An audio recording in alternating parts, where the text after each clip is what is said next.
conllevaría, ¿no? Pero sí que se reúnen y... Vamos a comenzar la reunión de hoy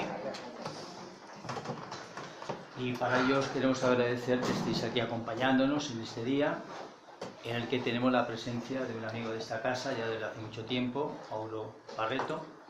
Él es espiritista, él pertenece al grupo espírita de La Palma y en los últimos tiempos pues está dedicándose precisamente a frecuentar los centros espíritas españoles, donde pues aporta su conocimiento a través de las charlas que va desarrollando.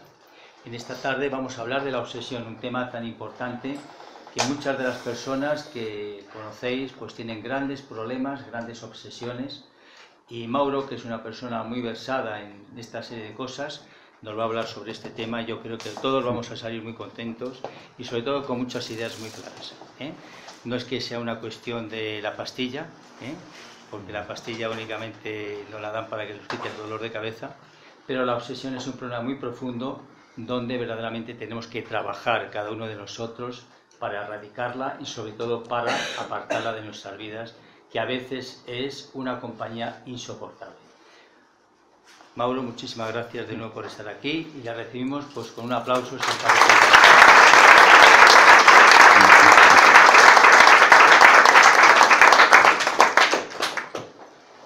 Buenas tardes a todas y a todos. Lo primero, darle las gracias a Juan Miguel, María Jesús y todos los componentes de la Asociación de Estudios Espíritas de Madrid por la acogida que siempre calurosa me dispensan, ¿no? Cuando a uno lo ponen muy alto hay un pequeño problema, ¿no? Y es que el golpe puede ser mayor, ¿eh? Bueno, tengo que decirles que cada vez yo me siento más cerca de todo el mundo. Hay una etapa de la vida en la que uno se siente diferente y a veces el hecho de sentirse uno diferente a los demás nos lleva a mantenernos en parcelas cerradas, estancos. Y en la medida que nosotros vamos creciendo, que vamos teniendo más años, nos vamos dando cuenta que en lo esencial las diferencias son mínimas, que las mayores diferencias son a veces más en la forma que en el fondo. Por tanto, ese abrazo de unidad desde lo que es el Grupo Espírita de La Palma al Grupo Espírita de Madrid. Como decía ya Juan Miguel, el tema de la obsesión es un tema básico, es un tema importante. Fíjense, o fijémonos si es importante, que ha sido abordado por la psicología, por la psiquiatría y también desde diferentes ángulos desde el conocimiento espiritual. Luego, un tema general, importante, que debe ser conocido, estudiado y aplicado en los casos donde ello sea necesario. Yo lo que voy a hacer esta tarde es, voy a dar algunas pinceladas de lo que es el conocimiento académico, de lo que es la parte material, y voy a dar también otras pinceladas de lo que es la parte espiritual, para llegar a una síntesis, para que nos demos cuenta de que la unión siempre abre puertas y siempre da más posibilidades para que se resuelvan aquellas dificultades que realmente se puedan dar en lo que es el campo de la obsesión o de las dificultades mentales, de los trastornos mentales. En psicología se define la obsesión como un trastorno mental que se caracteriza por mantener ideas fijas que nos perturban, que nos dañan, pero de las cuales no podemos desprendernos, a pesar de que nosotros nos demos cuenta de que no son fundamentales, que no son importantes. Uno se puede obsesionar con cualquier cosa, con el peso, con la música, con el culturismo, con la fotografía, con el miedo a la noche, con esas ideas de que somos inventores magníficos como este, que con ese simple motorcillo que tiene en la cabeza piensa que se puede que se puede volar. Nos podemos obsesionar con la búsqueda de tesoros o con que los espíritus nos persiguen por todas partes. Una salvedad. No quiere decir que nada de esto que hemos mencionado sea en sí causa de obsesión, sino que aquella persona que tiene la propensión a la obsesión se puede obsesionar con cualquier cosa, que si no es con lo uno, puede ser con lo otro, pero que el problema es la persona, no es aquella actividad a la cual nosotros podamos dedicarnos. Un poquitito de historia. Los enfermos mentales han sufrido la ignorancia del pueblo, de las religiones e incluso de la propia ciencia. A los enfermos mentales se les consideraba seres atrasados, salvajes o endemoniados. Y por eso se les aislaba, se les sometía a privaciones, a todo tipo de torturas e incluso en algunos casos se llegó a la muerte.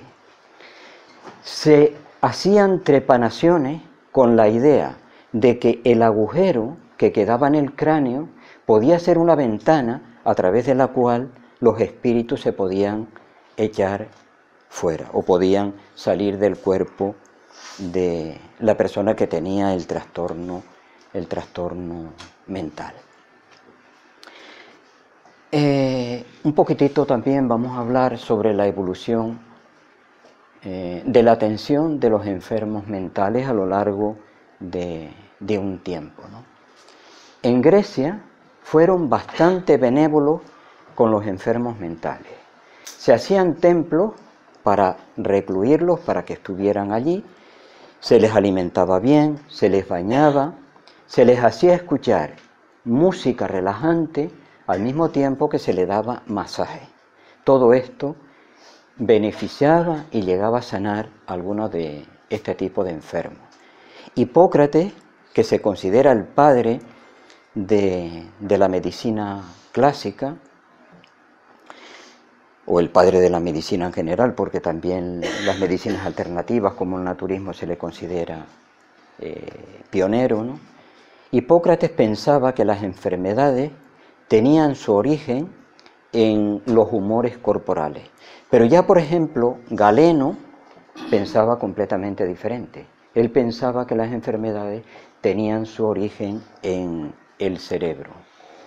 Y en el siglo XVI, un grupo de médicos, Cornelius Agripa, Johann Weiner, Andreas Vesalio, Juan Luis Vives, Paracelso, que son médicos muy conocidos, denunciaron el maltrato que sufrían los enfermos mentales por la demonología cristiana que los tenía sometidos o esclavizados, ¿no? Ellos intentaron una pequeña reforma hospitalaria y carcelaria, y fue a través de ello que los enfermos mentales pasaron de ser tratados por los clérigos, que eran los que lo habían hecho hasta ese momento, a ser tratados por los médicos, que era a quien correspondía, puesto que se trataba de una enfermedad o de una dolencia. Y ya en el siglo XVIII, en Francia, Philippe Pinel desató los grillos y las cadenas de los enfermos mentales que estaban en Bicêtre, en ese hospicio, y esa casa fue transformada en un verdadero hospital psiquiátrico. Y su discípulo, Dominique Esquirol, continuó la obra de transformación psiquiátrica y fundó en el siglo XIX las mayores escuelas psiquiátricas de ese momento. Y ya en el siglo XIX, en Alemania, el psiquiatra Emil Kraepelin hizo un estudio sistematizado, ordenado y muy detallado de todas las enfermedades mentales. Esto fue un avance tremendo, puesto que después ya había o podía haberlo, uniformidad de criterio en cuanto al contenido y el tratamiento de los enfermos mentales. Y en el siglo XIX sigue todavía avanzando con lo que es el psicoanálisis, donde Sigmund Freud es uno de los mayores representantes, lo mismo que Carl Gustav Jung. Y sigue avanzando este tipo de conocimiento con lo que se llamó la fenomenología de Karl Jasper y también con los avances técnicos en farmacología y en bioquímica. Y hoy día, en el momento actual, hay una nueva corriente en psicología y en psiquiatría que se llama nueva psiquiatría. Esta nueva psiquiatría está aunando el conocimiento espiritual con el conocimiento médico oficial académico. Y tenemos en España algunos representantes importantes, como Javier Álvarez o Mercedes Nazarre. Yo recomiendo, quien tenga la oportunidad, que entre en internet, en Google, y vea un vídeo y mucha información, tiene muchísima más información, Mercedes Nazarre, sobre espiritualidad y psiquiatría. Las enfermedades mentales pueden tener un origen variadísimo, pero se agrupan en 4 grupos por su semejanza, ¿no? Las enfermedades mentales pueden ser por motivos exógenos, por carencia, por estrés o por agentes bioquímicos. Los vamos a ver ahora uno a uno y de esa manera vamos a tener un conocimiento mucho más amplio y general del tema. Factores exógenos. Virus y bacterias cuando atacan el sistema nervioso central pueden llegar a producir desde depresiones hasta alucinaciones. Los traumatismos cráneoencefálicos pueden producir desde somnolencia hasta el coma. Cuando nosotros estamos expuestos a lo largo de mucho tiempo a los rayos X, rayo láser o todo tipo de medicina que utilice rayos, ¿no? Medicina nuclear, puede llegar a producir amnesia o desorientación espacial y temporal. Y tenemos las drogas en general que pueden llegar a producir delirio, agresiones o alucinaciones. Dentro de lo que son las enfermedades carenciales, tenemos las carencias de vitamina, como la carencia de vitamina B que produce la enfermedad llamada escorbuto y que puede llegar a producir también alucinaciones. Y la carencia de vitamina B, que se conoce como beriberi, puede llegar a producir psicosis. La hipoglucemia puede llegar a producir delirio o estado de irritabilidad. La carencia hormonal, por ejemplo, el hipotiroidismo puede llegar a producir también depresiones. Y la carencia de sueño, cuando nosotros llevamos más de 3 días sin dormir, podemos pasar por estados desde desrealización hasta alucinaciones o delirios. Y el estrés, que no es sino un estado de agotamiento por un sobreesfuerzo de nuestro equilibrio interno, puede llegar a producir tanto la neurosis como la psicosis. Y en las enfermedades mentales se ha descubierto que cuando se dan con depresiones, cuando tienen cuadros depresivos o cuando se dan con cuadros depresivos, hay carencia de serotonina, acetilcolina, noradrenalina, dopamina, o sea, de neurotransmisores. Y en la esquizofrenia, en un 40%, se ha encontrado la taracina, que es otro neurotransmisor.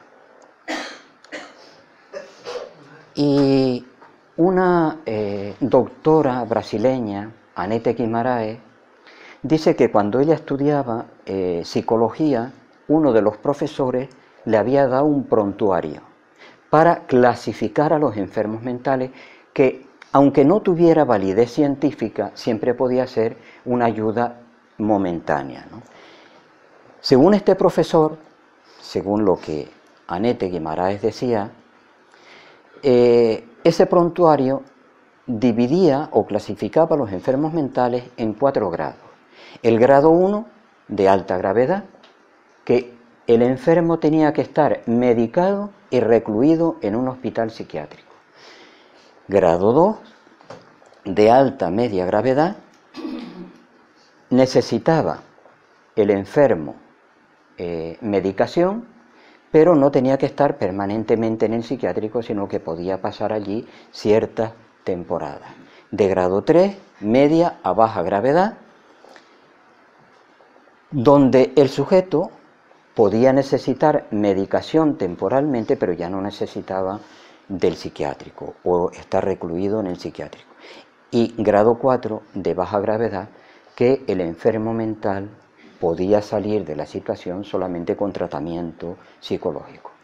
Y Anete Guimarães de Andrade hacía correlacionar estos 4 grados con la fase del desenvolvimiento humano en el cual ocurría el trastorno que daba lugar a la dificultad psicológica.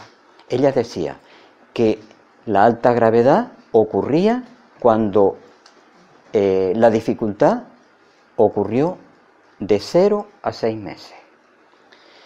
Que alta media gravedad se daba cuando la dificultad se daba entre 6 meses y 3 o 4 años. Que de media a baja gravedad se correspondía cuando la dificultad ocurría entre 4 y 7 años. Y que la baja gravedad, o sea, el grado 4, se daba cuando ocurría de 7 años en adelante. Claro, nosotros nos podemos preguntar, pero las enfermedades mentales, quienes conocemos la reencarnación, sabemos que pueden tener su origen en algunas de las reencarnaciones anteriores, pero en las reencarnaciones anteriores también se habrían dado en estos ciclos. Es un trabajo amplio, interesantísimo. Yo solamente doy una pincelada sobre él, podemos hablar sobre el tema, pero lo importante es que ustedes busquen información, documentación, que es lo que nos va a dar una base sólida para cada uno de nosotros. Y luego las enfermedades mentales, que se dividen en neurosis y psicosis. En la neurosis, el enfermo se da cuenta de su patología, por tanto no se ha disociado de la realidad. Pero en la psicosis, el enfermo mental se considera en posesión de la verdad, no se cuestiona lo que él realmente está viviendo, lo vive como algo que es real, cierto. Por tanto, el psicótico es irreductible con la lógica. Yo he puesto aquí algunas de las neurosis más sobresalientes, la lista es más larga. Por ejemplo, la neurosis de angustia, que la sufre aquella persona que se angustia anticipadamente, se está pensando en que van a ocurrir catástrofes y luego después resulta que ella sufre ese estado de angustia, pero la dificultad nunca llega. La neurosis fóbica es la persona que tiene un miedo atroz ante un síntoma que no produce en ninguna persona normal ese tipo de miedo. Y la persona tiende a soslayar o eludir, pues pasar por donde se da el motivo fóbico. La neurosis histérica es aquella que se produce por estrés. O sea, nosotros vamos acumulando tensión y luego después llega un momento que explotamos, que nos ha ocurrido generalmente, bueno, a la mayoría de nosotros, no voy a decir que a todos, ¿no? En el caso personal puedo dar fe de que es así, ¿no? Después la neurosis obseso-compulsiva, que es aquella persona que tiene una idea fija y que se ve obligado a repetirla como si fuese un ritual. Pueden ser múltiples, como por ejemplo lavarse las manos continuamente. Personas que llegan a ser selladas de las veces que lo hacen, ¿no? Después la neurosis depresiva, que es un estado particular donde la persona, por lo más simple que le pase, piensa que el mundo se va a hundir, ¿no? Después la neurosis neurasténica, que es la persona que tiene un estado de cansancio permanente sin que haya una causa orgánica que realmente lo justifique. La persona está irritable y no tiene interés por la vida y no hace nada por pasarlo bien y divertirse y salir del estado en el que realmente se encuentra. La neurosis de despersonalización es aquella que se da en las personas que en determinadas circunstancias actúa como si tuviese una personalidad completamente diferente a la que es normal en ella. La neurosis de desrealización es aquella persona que con una gran angustia empieza a sentir que todo lo que le rodea está rompiéndose en pedazos, está cambiando continuamente. Incluso las personas las ve más pequeñas o más grandes en un fenómeno que se llama de microsia o de macrosia. Y la neurosis hipocondríaca es aquella persona, o la sufre, aquella persona que tiene un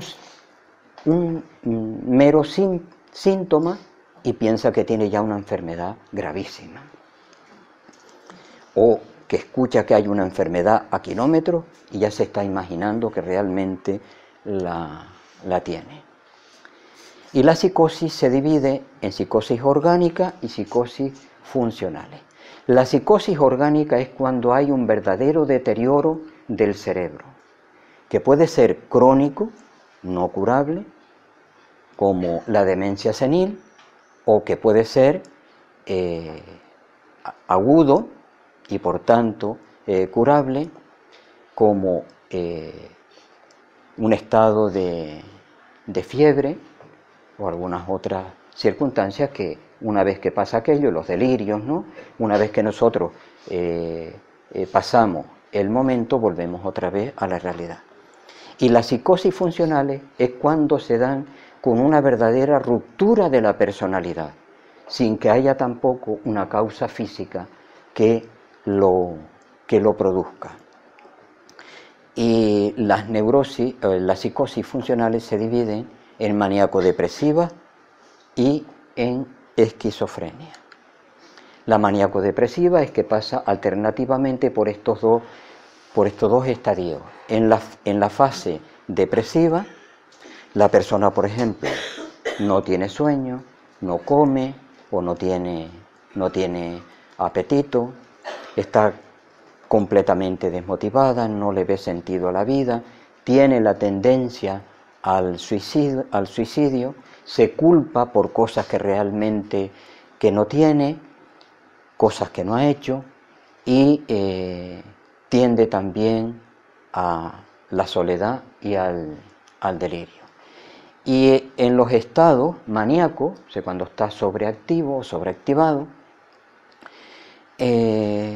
la persona pasa por taquipsiquia, o sea que tiene pensamientos con una rapidez increíble, taquilalia, habla continuamente sin parar, puede estar días completamente hablando, tiene hiperactividad, es una persona que se considera súper importante, si se le lleva la contraria incluso se puede transformar, puede ser agresivo, puede tener hiperactividad sexual llegando incluso a matar por esta circunstancia, y tiene la atención muy dispersa y se viste de una forma estrafalaria. En la esquizofrenia la persona sufre autismo, se aísla de la realidad y se concentra en sí mismo, tiene hipotimia, o sea que no siente afecto o afectividad por los demás, es una persona que está disociada mentalmente por algún shock o por algún trastorno, y presenta negativismo. Se niega a comer, se niega a que lo lleven del lugar donde él está, se niega a todo. Y son personas con reacciones imprevisibles. Yo he puesto también aquí algunas de las esquizofrenias más sobresalientes. Voy a decir una pincelada de cada una para no entretenernos demasiado. De tipo simple, es un problema de tipo social, la persona se aísla, no se valora, es insensible, no manifiesta ningún tipo de sentimiento. La esquizofrenia hebefrénica, donde la persona se ríe sin que haya ningún motivo para ellos. La persona se considera muy importante, se considera incluso redentoras de la humanidad, grandes inventores. Después los catatónicos, que tienen que ver con la psicomotricidad, son personas que adquieren tic de lo más variado que nosotros nos podamos imaginar, o sea, andar de una manera o de otra, o saltar, son tic de todo tipo. La esquizofrenia paranoide, que son aquellos que oyen voces, que piensan que le persiguen, en fin.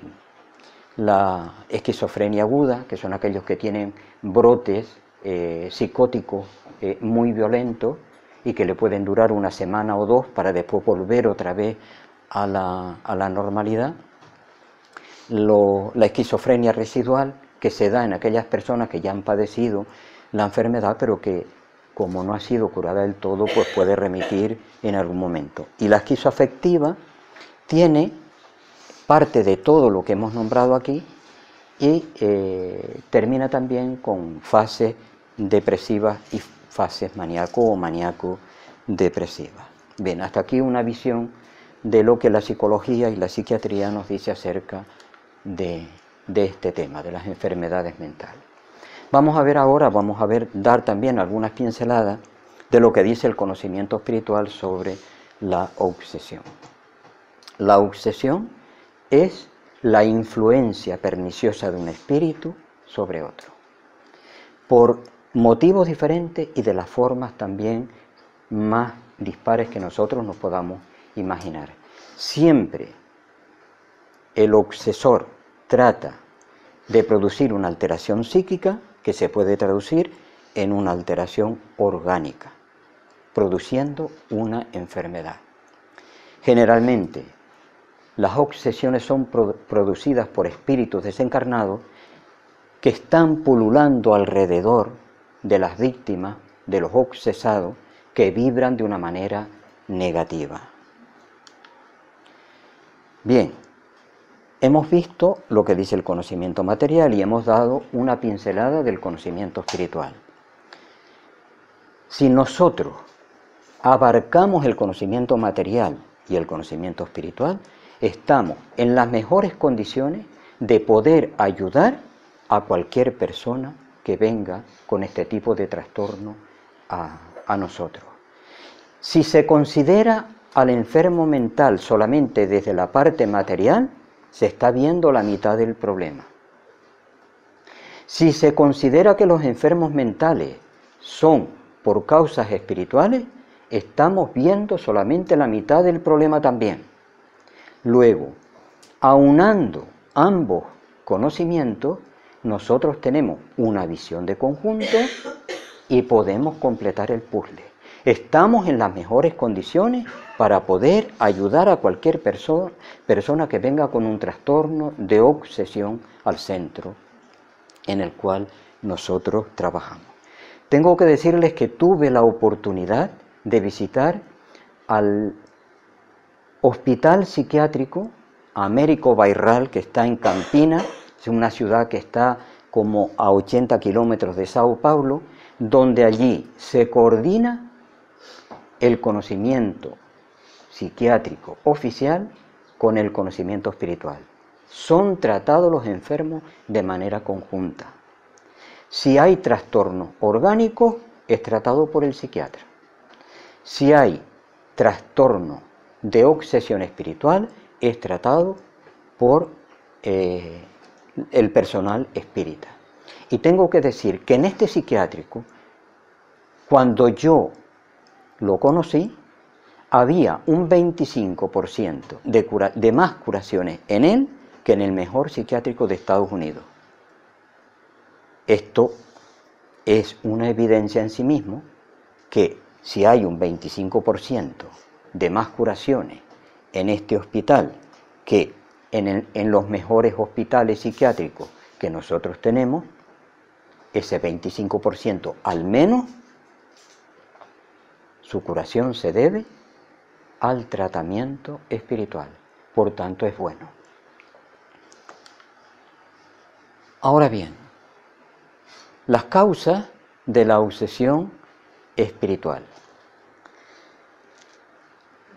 Cuando hay una obsesión espiritual, siempre hay un ser que se considera dañado y se considera con derecho a dañar a aquel que lo dañó a él.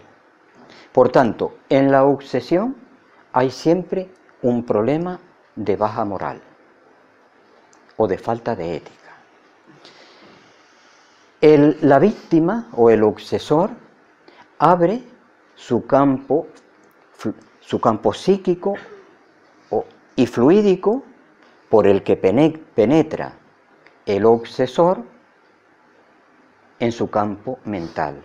Por tanto, la obsesión es un fenómeno de relación parasitaria. Hay una relación enfermiza de uno sobre otro y se divide, o se puede dividir también, todas las obsesiones espirituales en los casos que se dan por venganza, por conductas desordenadas, por pensamientos morbosos o malvados y por otra causa. Por venganza. Cuando la víctima tiene deseos de venganza, está vibrando negativamente. El motivo de la venganza puede ser de esta reencarnación o de algunas de las reencarnaciones anteriores. La persona que tiene la venganza fue la víctima de ayer y es el verdugo de hoy. Y la víctima de hoy, pues fue el verdugo de ayer. Se pueden sentir deseos de venganza por los motivos más variados. Por un aborto, por un despido injusto, ante un robo, la persona que siente que le han sacado objetos de valor y todo lo que a ustedes se le puedan ocurrir. Las conductas desordenadas. En el campo o desde el campo de la drogadicción, el alcohol, el tabaco, el tener facultades mediúmnicas mal desarrolladas, o si las tenemos desarrolladas, el no ponerlas o por no ponerlas al servicio del bien común. Y también el descontrol sexual. Todo esto produce estados vibratorios negativos que son brechas a través de los cuales los obsesores tienen la posibilidad de venir, de reforzar en nosotros estas tendencias de descontrolarnos y dominarnos. Los pensamientos morbosos o malvados. Un pensamiento negativo es una onda. Una onda es una vibración que llega hasta donde nosotros la enviamos. Por tanto, con nuestros pensamientos nosotros podemos estar dañando o beneficiando a otras personas, a los animales e incluso a los vegetales. Y pensemos nosotros que lo semejante atrae lo semejante. Yo tengo una vibración negativa, atraigo hacia mí a otro que tiene otra vibración semejante a la mía, negativa también. Y cada vez mi campo de negatividad se va ampliando mayor, se va ampliando más, hasta que llega un punto en el que nosotros le brindamos el campo abierto para que el obsesor nos pueda controlar. Y otras causas pueden venir de relaciones enfermizas. Una pareja donde uno es dominante y otro es pasivo o sumiso, aquí tienen una relación de franca dependencia. Ocurre la desencarnación de uno de ellos, puede ser el hombre o la mujer, porque domina o tiene la tendencia a dominar exactamente igual él que ella, cuando se tiene esta tendencia, y desde el mundo espiritual, el dominante quiere seguir dominando al otro ser que se encuentra en este plano. Y si es un hombre el que está allá y la mujer la que se queda aquí, hará lo posible y lo imposible para que su vida afectiva no se vea de nuevo realizada. Se pueden, entre otras causas, puede estar también, por ejemplo, el depender de amuletos y no de nuestro propio conocimiento y de nuestro propio potencial. O el fanatismo religioso de cualquier tipo. Todo esto puede dar lugar a obsesiones. Las obsesiones pueden ser de un espíritu desencarnado a un encarnado.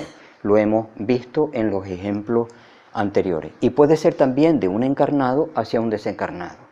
El caso, por ejemplo, de una pérdida y esta persona en un sufrimiento enorme empieza a enviar ondas mentales a aquella persona que partió a la dimensión espiritual y la envuelve con su fluido de desesperanza, de miedo, de angustia que pueda estar sufriendo, y el espíritu se ve atrapado sin la posibilidad de partir para continuar su despertar y crecimiento.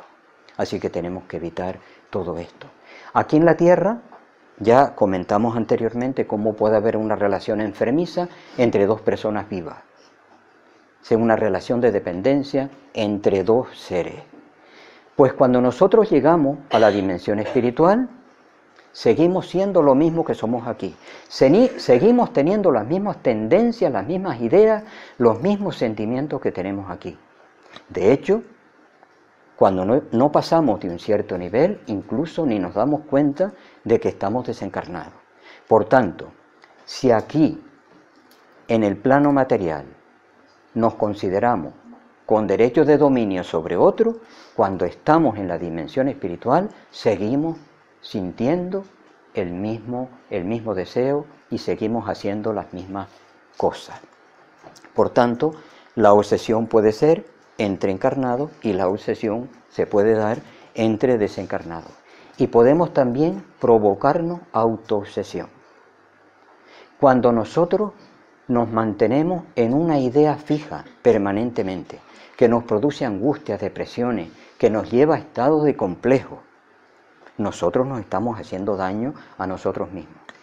Pero pensemos que no nos quedamos ahí, sino que como lo semejante, como decíamos antes, atrae lo semejante, yo voy a empezar a atraer hacia mí a otras entidades con pensamientos también negativos, con seres que vibran en la misma frecuencia en la que nosotros nos encontramos, con lo cual van a seguir reforzando aquel estado de negativo o depresivo en el cual yo me encontraba.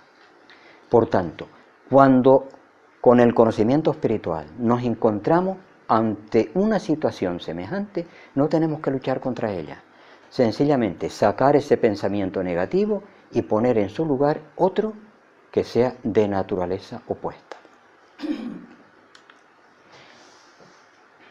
Recordemos un poco, ¿cómo podemos nosotros saber si un ser está atravesando un estado obsesivo? Imaginemos una persona que está siempre con mal carácter, sin que haya una razón para ello. Siempre está enfadado. ¿Por qué? Algún momento habrá para nosotros estar alegres. Eso puede ser un motivo de obsesión. El estar riéndonos de una manera pueril, sin motivos, ¿no? El pensar que los demás están siempre con ideas negativas contra nosotros. El dejar el trabajo sin que haya un motivo para ello. El abandonar a la familia. El escuchar voces continuamente. En fin, todo lo que hemos mencionado puede ser un motivo de obsesión o puede ser un síntoma que nos permita a nosotros darnos cuenta que se está atravesando por un estado de obsesión. Allan Kardec divide las obsesiones en 3 niveles: en obsesión simple, fascinación y subyugación, siempre en nivel creciente de dificultad. La obsesión más simple, o la obsesión simple, es la que ofrece menos gravedad y en la que todos nosotros podemos vernos inmersos en algún momento, porque nuestros pensamientos no son de amor permanentemente y nuestras actitudes a veces son medianamente altas, muchas veces, por no decir que algunas veces pueden ser hasta bajas. Por tanto, podemos también estar expuestos a la obsesión simple. La obsesión simple se caracteriza porque el obsesor domina nuestros pensamientos. Es una obsesión de la que se puede salir con cierta facilidad, siempre y cuando el obsesado manifieste el deseo de hacerlo. Mientras la persona no lo desee, es imposible. Y yo me he encontrado con casos donde, aunque la persona reconoce que no es positivo aquello que está viviendo, prefiere seguir viviendo a no tenerlo. Bien, la fascinación es un grado más avanzado en la obsesión. En la fascinación, el obsesor trata de engañar los sentidos del obsesado. Y para ello busca su colaboración, que la consigue con elogios desmedidos. Así que tengamos cuidado con los elogios.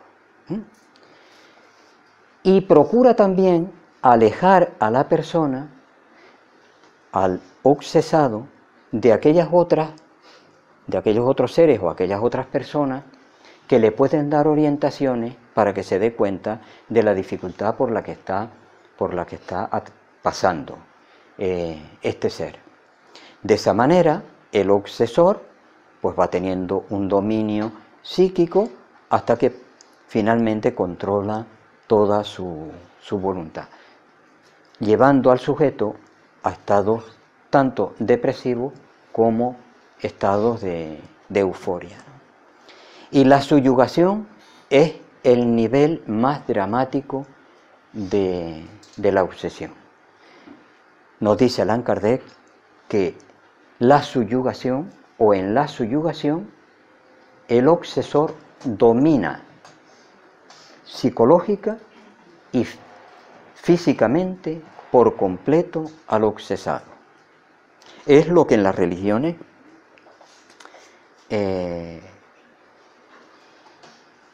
han dicho que son casos de posesión. Es un término que no es adecuado, la posesión, porque poseer es que otro espíritu posee mi cuerpo.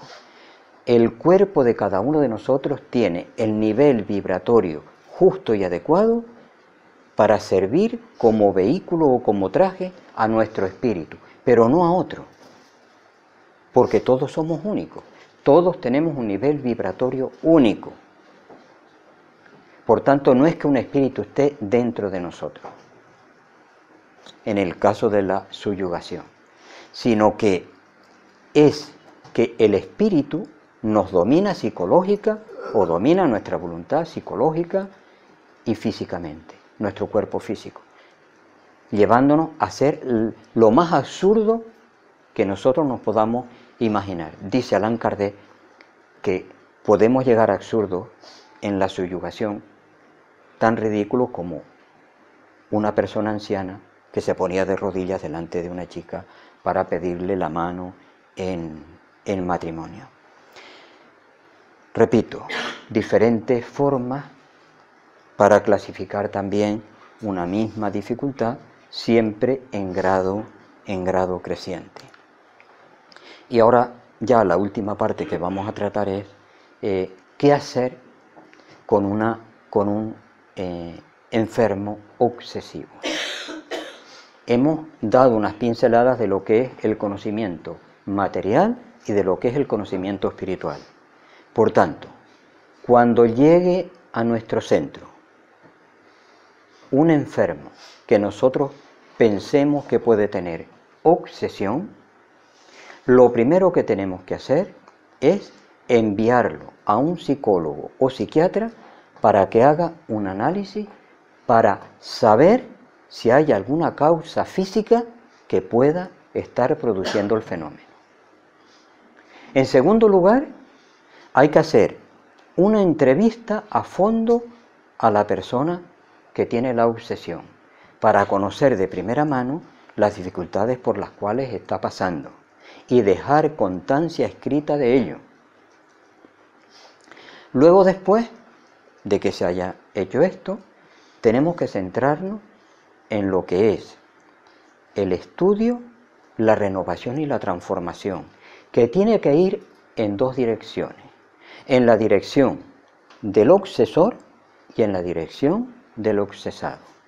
Al obsesado hay que tener diferentes conversaciones con ella para recomendarle una introspección y una renovación íntima y profunda, con un perdón absoluto por todas las cosas que nosotros hayamos podido hacer en reencarnaciones anteriores o incluso en esta misma reencarnación en la que nosotros estamos ahora. Y llegar a esta persona a que se mantenga en actitudes positivas, actitudes que sean buenas para ella y que puedan ser buenas también para todas las personas que estén alrededor de ella en su medio. Por otra parte, hay que atraer a la entidad espiritual las veces que sea necesario para hacerle ver que de mantener en el estado que se encuentra a la otra persona es dañino para él en primer lugar y para la otra persona en segundo lugar, que nadie sale beneficiado. Y en la medida que se lleve a este convencimiento, con el perdón preciso en cada caso, la obsesión se puede transformar incluso en un guía. Aquella persona que hoy es obsesora puede dedicarse a ayudar a la persona que había maltratado o querido maltratar a lo largo de un tiempo. Hay que dar también pases magnéticos a la persona obsesada para animarla, estimularla y que pueda seguir adelante. Es interesante también que la familia tenga un conocimiento exacto de lo que está viviendo la persona para que coopere con lo que pueda en la armonía necesaria que se necesita para que salga adelante la situación. Y con esto, buena voluntad y la ayuda que siempre tenemos cuando nosotros nos ponemos al servicio del bien, pues tenemos herramientas tanto para conocer lo que es la obsesión, para poder colaborar o ayudar en que sea disuelta cuando realmente se da. Gracias por la atención.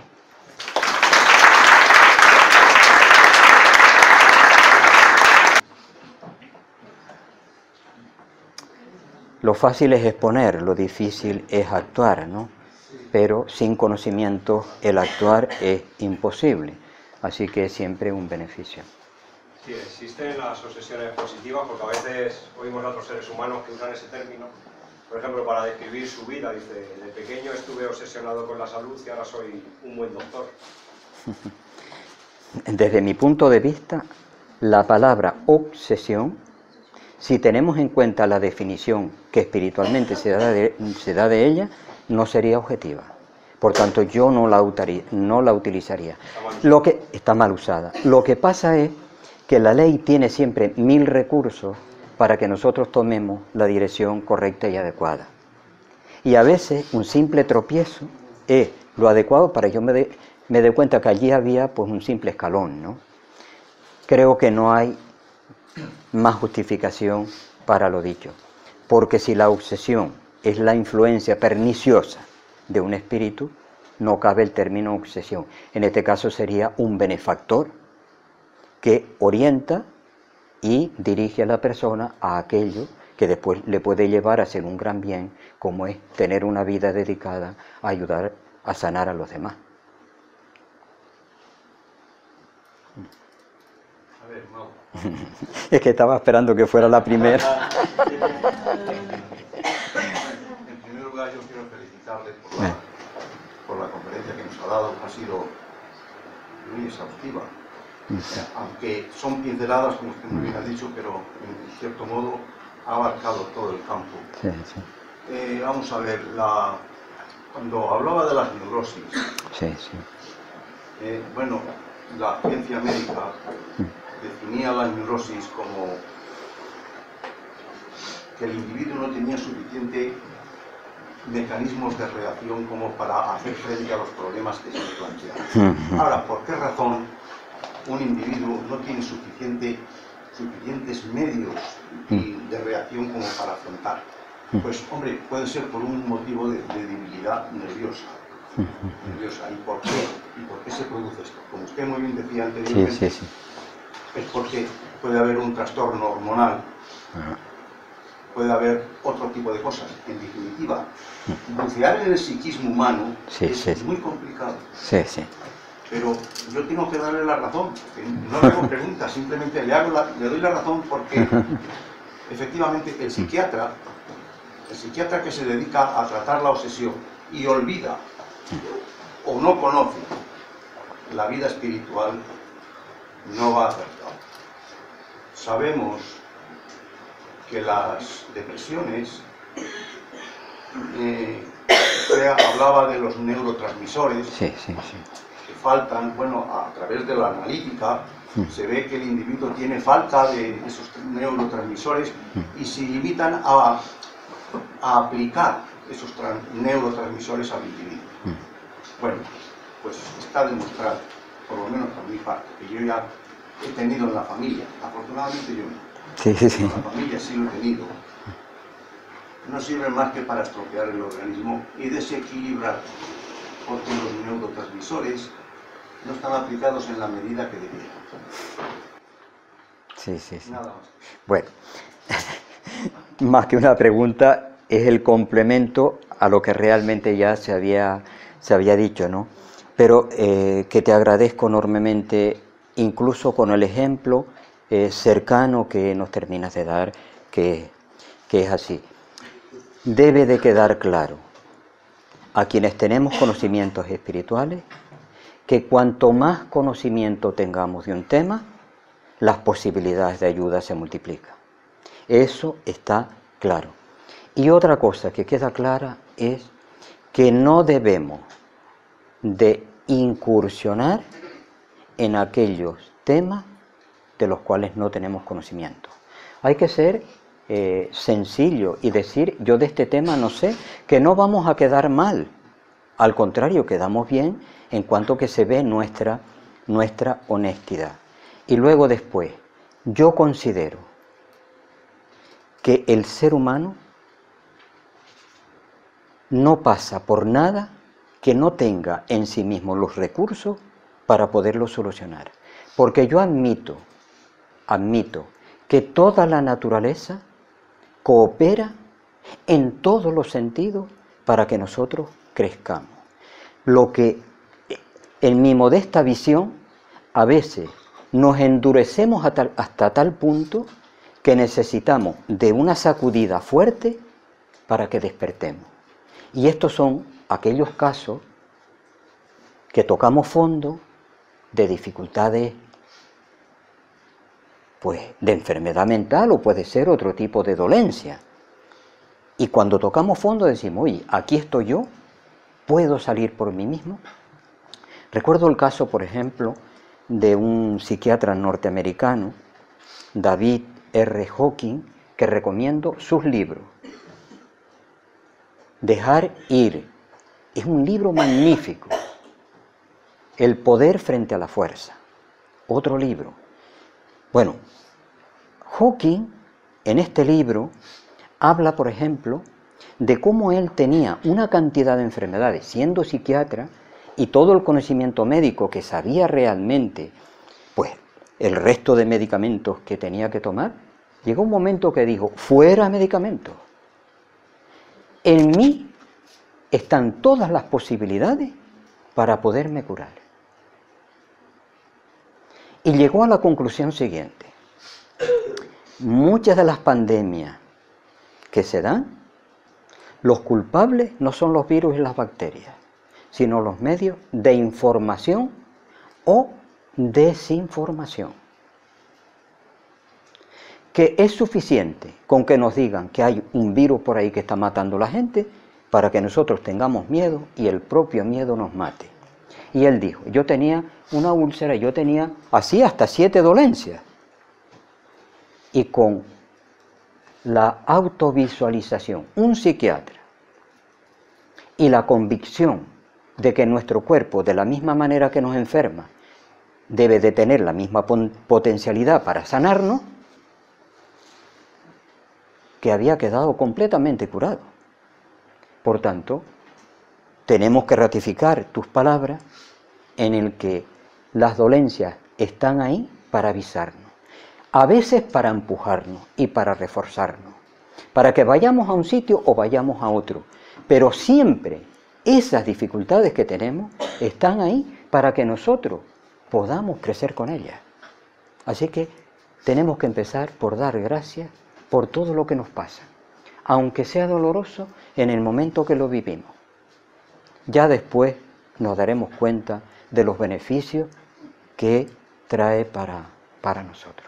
Así que ánimo y confianza absoluta que vamos a salir adelante en cualquier circunstancia en la que la vida nos ponga.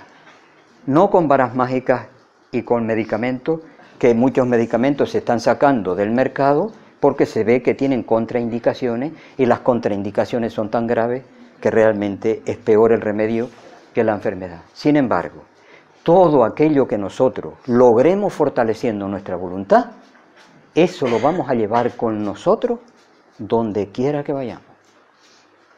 Y en esa labor tenemos que embarcarnos todos los que nos adentremos en lo que es el conocimiento espiritual.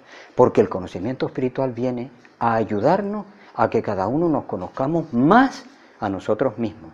Y en la medida que nos conocemos más a nosotros mismos, podemos utilizar en mayor medida también todo ese potencial espiritual que tenemos. Pablo, ¿podrías elaborar un poco más sobre el tema de esa disciplina llamada nueva psiquiatría? Sí, sí. Y también entiendo que no está relacionada directamente ni indirectamente con esa integración de ese centro 80 kilómetros de San Pablo, no, que integra la psiquiatría tradicional académica con la espiritual, la psiquiatría espiritual.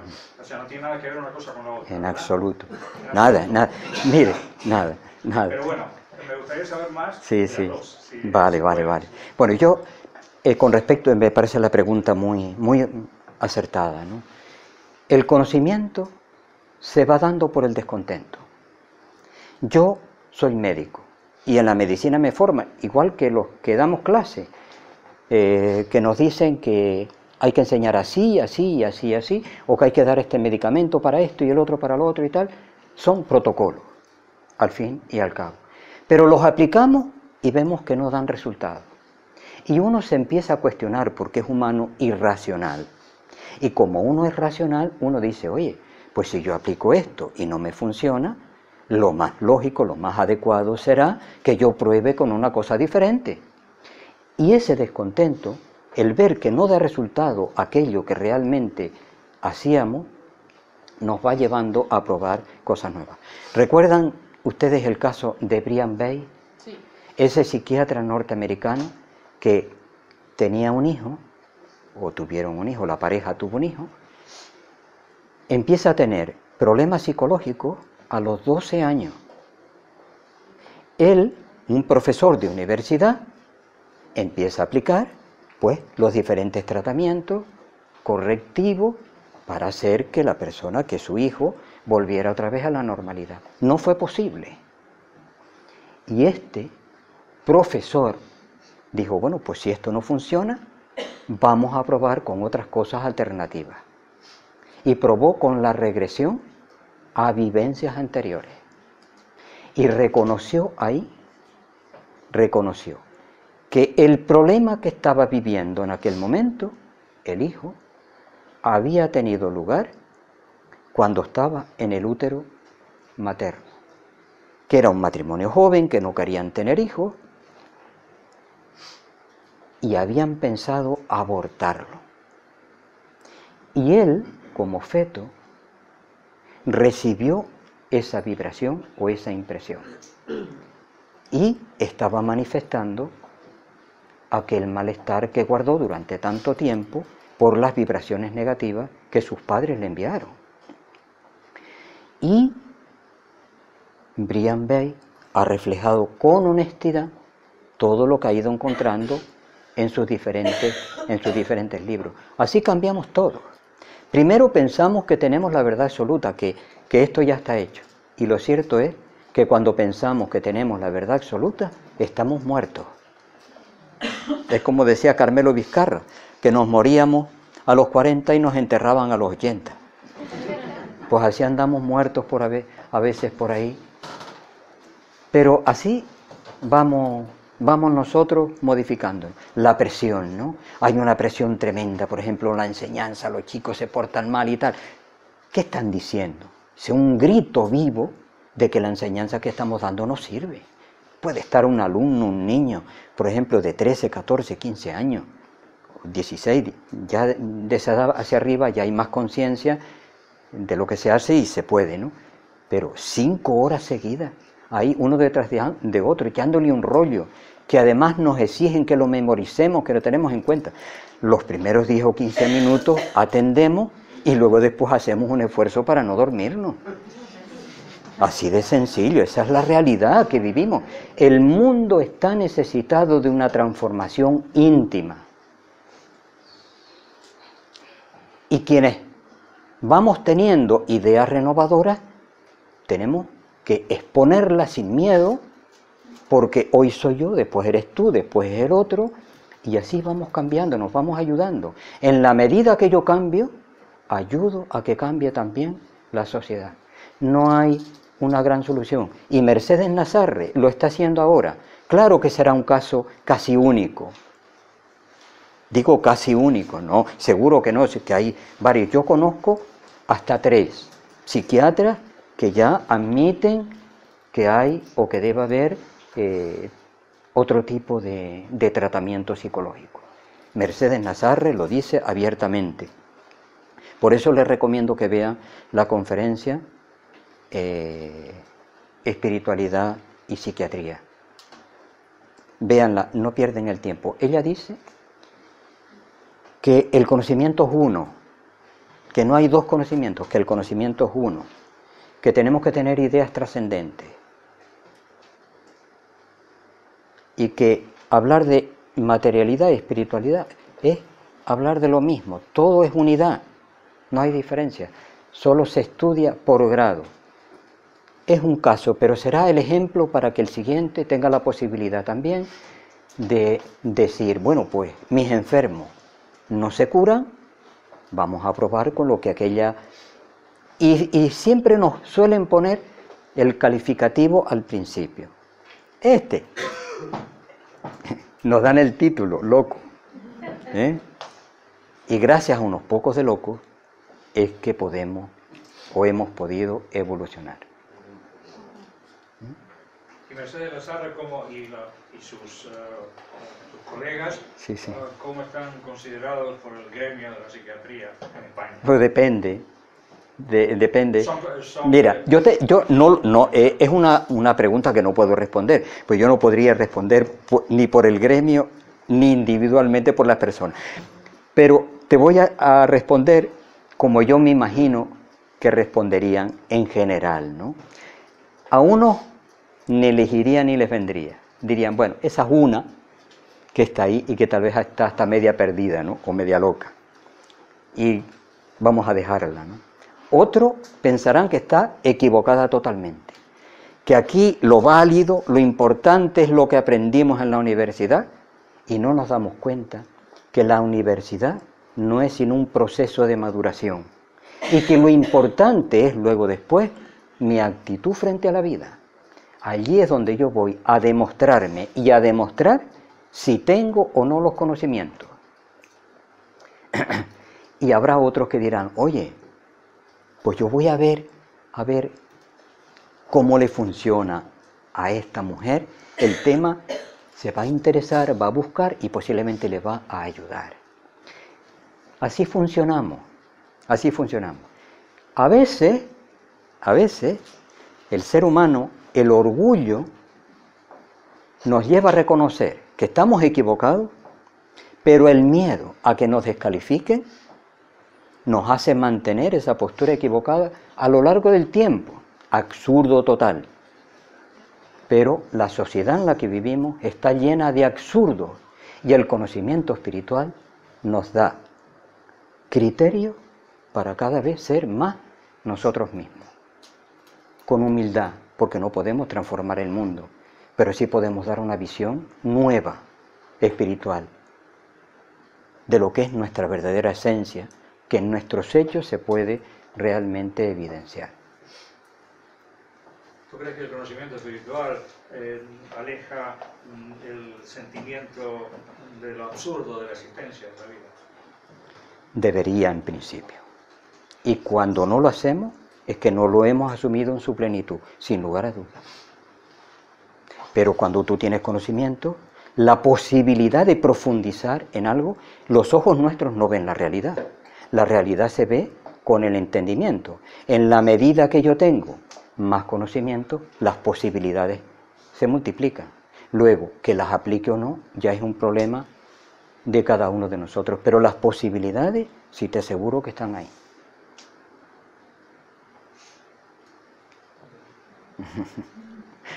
Sí, sí. Quería preguntar, las obsesiones pues viven en la mente, ¿no? En nuestra casa.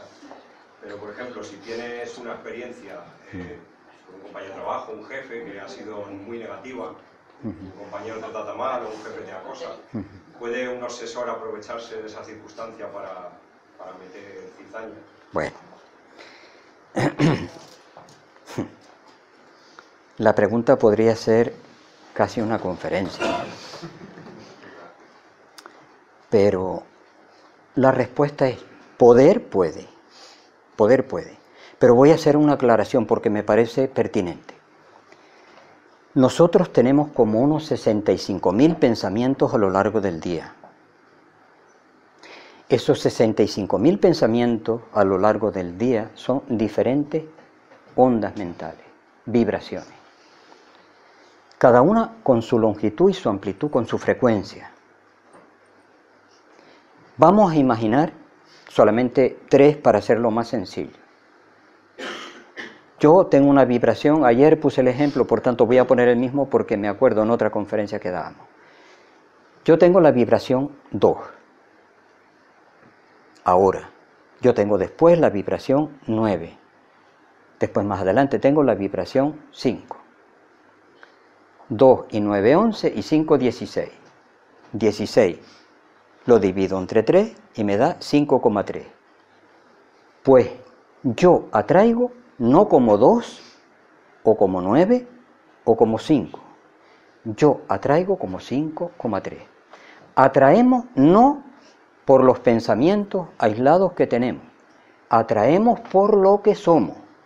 Si un jefe tiene un momento de negatividad y luego después tiene 10 momentos de positividad, de servicio, de ayuda, de cooperación, después tiene 4 regularcillos, pues lo sumamos todo, lo dividimos por el número de veces que nosotros hayamos hecho la experiencia y eso dará lo que esa persona es vibracionalmente ese día. Otro día será diferente con respecto a otras posibilidades que se abran. De ahí que cada vez nosotros nos podamos mejorar cada vez más. Entonces, puede, Pero solo por tener un pensamiento negativo no vamos a tener una obsesión. La cosa tiene que ser más profunda, si no esto sería un galimatías, porque mira que pensamos nosotros, cosas atravesadas a lo largo del día, que yo no sirvo, que yo no valgo, que me voy a caer, que llueve, que hace sol. En fin. También me refería si con esa persona pues el problema perdura, pues imagino que se aumenta, claro. No, ese es lo que viene es ayudar. Claro. Ese que perturba, que molesta, que incordia. Les voy a poner un ejemplo, para mí me gustan los cuentos. Los cuentos orientales tienen una sabiduría inmensa, ¿no? Dice que había una persona en un grupo como este que molestaba a todo el mundo, incordiaba, ¿no? Preguntaba hasta por molestar. Bueno, pues murió, desencarnó, y otro de los estudiantes del centro va todo contento a decirle a su compañero que era un día de alegría, que aquel que incordiaba, que preguntaba y que repreguntaba, que ya no estaba y que ahora que iban a crecer que daba gusto. Y el director del grupo les dice, hoy es un día tremendamente triste para nosotros, porque ese que incordiaba nos hacía reflexionar, nos permitía profundizar cada vez más en el conocimiento y nos ayudaba a crecer. Y ahora ya no lo vamos a tener. Así que ese puede estar ahí y puede estar ayudándonos a crecer con el incordio y con el estar siempre sobre nosotros y obligándonos a que nosotros cada vez seamos pues más perfectos en el hacer, en el trabajo que hacemos, sin obsesiones. Y si pudiéramos al mismo tiempo tener nosotros una armonía mantenida en el tiempo, para que le quede a él como ejemplo, pues mira, pues igual hasta le ayudamos a cambiar su postura negativa, porque todos los seres humanos cambiamos con el tiempo. Nadie vamos a permanecer como estamos ahora. De ahí que tengamos que estar abiertos siempre a lo nuevo, a lo bueno y a todo aquello que realmente nos ayude a vivir de una manera más confortable siempre. Sí, sí. Yo quería preguntarle, entre dos personas encarnadas se odian mutuamente, uno de ellos al otro le manda pensamientos tan sumamente negativos que le puede hacer enfermar. Bueno, Jean-Pierre, enfermar físicamente. Jean-Pierre Garnier-Mallet, que se le conoce por la física del desdoblamiento, tiene 3 libros, yo he leído 2 solamente, ¿no? Tengo el tercero lo tengo en puerta, ¿no? Sí, no, lo haré cuando puedo, cuando tenga un hueco, ¿no? Dice que todos somos responsables, pero no culpables, de todo lo que ocurre. Responsables, pero no culpables. Su teoría es la siguiente: cada pensamiento tiene una longitud de onda. Se vibra de una manera determinada. Es más estrechita, más rápida, más larga. Bueno.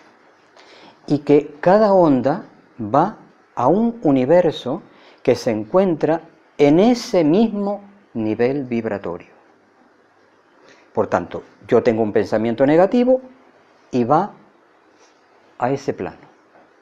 El otro tiene otro pensamiento negativo también, pero distinto, va a otro plano distinto. Así todo. Cuando una cuarta persona tiene un pensamiento similar al que yo tuve, conecta inmediatamente con aquel universo donde yo dejé mi vibración mental. Y va a reforzar su propia vibración. Por tanto, cada uno de nosotros, con nuestras vibraciones, somos responsables por las vibraciones que en la misma frecuencia puedan tener los demás, porque las reforzamos, las aumentamos y le vamos dando vida, las vamos ayudando a crecer. Así que imaginemos 2 personas que se odian, vibrando negativamente la una frente a la otra. Y Krishnamurti nos decía que cuando nosotros emitimos pensamientos negativos, ocurren 3 cosas. Primero, yo estoy ensuciando el ambiente donde estoy, Yo estoy negativo, estoy dejando aquí negatividad. Si la otra persona se encuentra en la misma frecuencia negativa que yo estoy emitiendo, lo que voy a hacer es aumentarle su negatividad. Estoy cooperando para que él se mantenga en el tiempo con ese estado negativo. Y al mismo tiempo, como yo pongo mi frecuencia en negativo, ¿qué voy a recibir? Negativo, lo semejante, recibe lo semejante. Y Jean-Pierre Garnier Mallet dice, no pensar de los demás aquello que no te gustaría que los demás pensaran de ti. Fíjense, ya no solamente no hacerle a los demás lo que no te gustaría que hicieran a ti, no, es no pensar, porque los pensamientos son ondas, y las ondas cuando nosotros las emitimos se van haciendo cada vez más lentas y más largas, pero llegan a infinito. Por tanto, yo puedo estar haciendo desde aquí una influencia en la dirección que yo estoy emitiendo a miles y miles y miles de kilómetros de distancia. Así que tenemos que ser cuidadosos con todos los pensamientos que emitimos. Quienes estamos en el conocimiento espiritual no quiere decir que vayamos a tener las 24 horas del día pues, unos pensamientos positivos a prueba de bomba, no. Pero sí que tenemos ya los recursos suficientes para cuando nos damos cuenta de que estamos en negativo, cambiar el dial hacia lo positivo. En la línea de lo que usted estaba hablando, un libro de André Luis decía que habían recibido en el mundo espiritual a un espíritu y que le estaban tratando en un hospital, que el espíritu había mejorado considerablemente, pero que debido a las ondas vibratorias que le mandaban desde la Tierra, había empeorado de súbito. De súbito, y entonces lo que pedía es que dejaran de mandar ese tipo de ondas porque llegaban. O sea que efectivamente es la influencia que tenemos los encarnados a los desencarnados o viceversa. Exactamente. Porque al final de cuentas somos espíritus. Eso sería una obsesión de un encarnado hacia un espíritu. Voy a contar una anécdota para que veamos cómo lo que termina de decir es objetivo y se da con la exactitud que realmente lo has comentado. En la Sociedad Constancia, en Argentina, pasó por allí un medium que producía Peisotiño, que producía materializaciones de espíritus. Pues se cita para un día determinado y concreto, va a tener lugar la reunión, y se cita a unos periodistas y a un fotógrafo. Pero tanto en Brasil como en Argentina, y generalmente en varios centros a lo largo de todo el mundo, siempre se consulta a los guías y protectores del centro si la persona está capacitada para poder asistir a ese tipo de manifestaciones.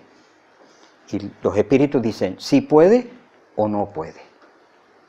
Entonces, hecha la pregunta pertinente de las personas que fueron invitadas, se les dijo a todos que para que en la sesión se pudiese dar la materialización, tenían que cumplir unos requisitos mínimos.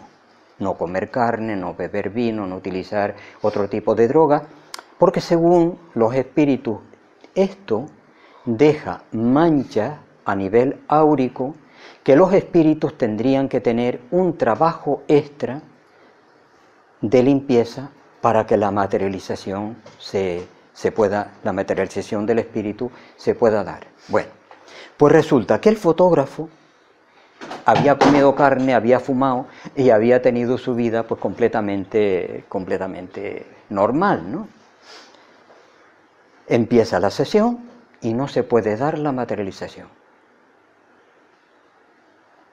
Preguntan al guía, a través del medio, que por qué no se daba la materialización. Y el guía dijo, se ha recomendado que se tengan unos criterios. Y hay una persona en la sala que no los ha cumplido. El fotógrafo enseguida se levanta y dice, que he sido yo, que me despisté y que no pude estar. Pues tienes que salir fuera, porque si no, no se produce la materialización. Sale el hombre fuera, el fotógrafo, y comienzan de nuevo pues el estado de armonización para que se produzca la materialización. Y no había posibilidades de que la materialización espiritual se diera. Vuelven a preguntar al espíritu y le dicen: ese señor que salió está con un remordimiento tremendo, en unas vibraciones negativas, que la foto de su vida que había perdido, que por no haber dejado de comer y de beber y tal, que se había... Y le dicen: dígale a ese señor que entre, porque está perturbando más desde fuera que desde dentro.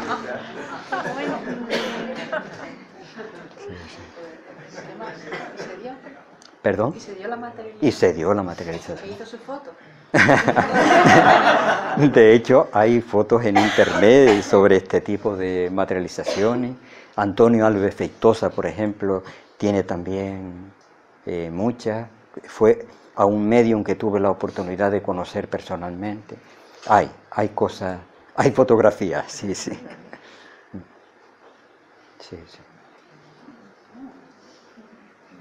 Pues nada, gracias a todos por la atención y el cariño que de verdad me inunda.